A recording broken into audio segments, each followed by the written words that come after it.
আজকের এই সংসদে অনেক তরুণ সদস্য এখানে আজকে এসেছেন। আমিও বয়সে একটু বেশি হলেও আমিও তরুণ। আমার জীবনে এটা প্রথম এই সংসদে ঢুক, সুতরাং আমিও তরুণদের একজন। মাননীয় স্পিকার, আমাকে সুযোগ করে দেওয়ার জন্য আপনাকে অসংখ্য ধন্যবাদ। আমি সর্বপ্রথম মহান আল্লাহ তাআলার শুকরিয়া আদায় করছি। আপনাকে ধন্যবাদ জ্ঞাপন করার পাশাপাশি সারা দেশবাসী এবং বিশেষ করে আমার নির্বাচনী এলাকার সম্মানিত জনগণকে ধন্যবাদ এবং কৃতজ্ঞতা জ্ঞাপন করছি। তারাই আমাকে এবং আমাদেরকে এখানে কথা বলার সুযোগ করে দিয়েছেন তাদের মূল্যবান ভোটের মাধ্যমে।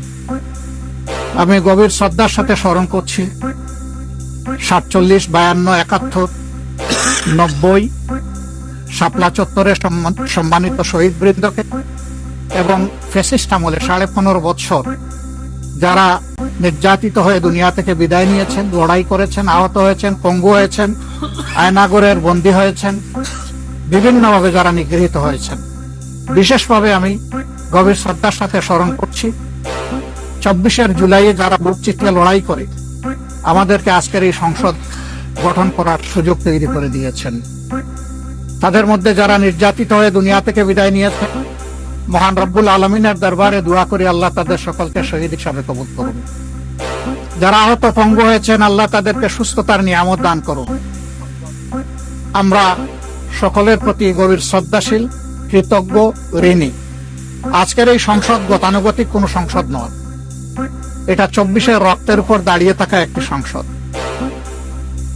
আজকে আপনি মহান সংসদের স্পিকার বা অভিভাবক নির্বাচিত হয়েছেন এবং আপনার সাথে ডেপুটি স্পিকার হিসেবে জনাব কায়সার কামাল সাহেব নির্বাচিত হয়েছেন। আমরা দুইজনকেই অভিনন্দন জানাই।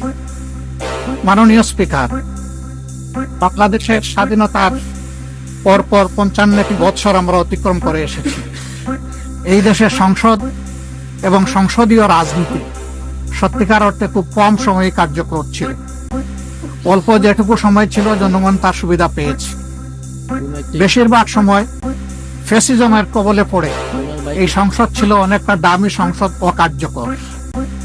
এবং আপনি যে বিরল সম্মানে আজকে ভূষিত হয়েছেন, এই জায়গায় অভিভাবকত্বের দায়িত্ব যারা পালন করেছেন অতীতে, তারা নিজের উপর, সংসদের উপর, দেশবাসীর উপর, গণতন্ত্রের উপর, মানুষের অধিকারের উপর তারা সুবিচার অনেকেই করতে পারেননি।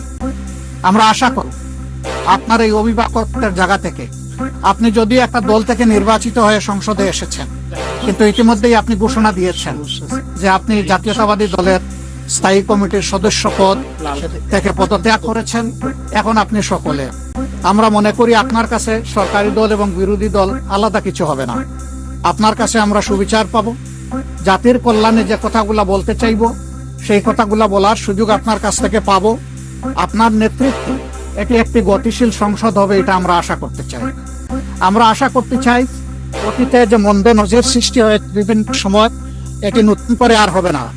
আজকের এই সংসদে অনেক তরুণ সদস্য এখানে আজকে এসেছেন। আমিও বয়সে একটু বেশি হলেও আমিও তরুণ। আমার জীবনে এটা প্রথম এই সংসদে ঢুক, সুতরাং আমিও তরুণদের একজন। সেই তরুণরা যারা এখানে প্রাজ্ঞ আছেন, অতীতে যারা এই মহান সংসদের সদস্য বারবার নির্বাচিত হয়েছেন, তাদের কাছ থেকে আমরা ভালো কিছু শিখব। আমরা অতীতের সংসদগুলোতে দেখেছি এখানে দেশের মানুষের কল্যাণ বিবেচনায় আলোচনা না হয়ে মানুষের চরিত্র হননের জন্য এখানে বিপুল সময় ব্যয় করা হয়েছে। আমি আপনাকে বিনীতভাবে অনুরোধ করব, এই সংসদ যেন কারো চরিত্র হননের কেন্দ্রে পরিণত না হয়।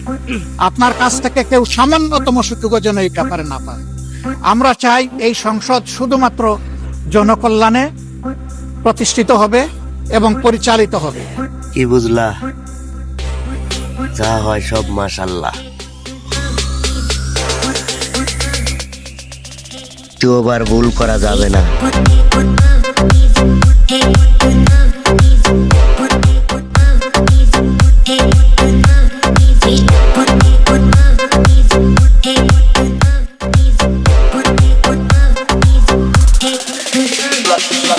Black flashback, before you got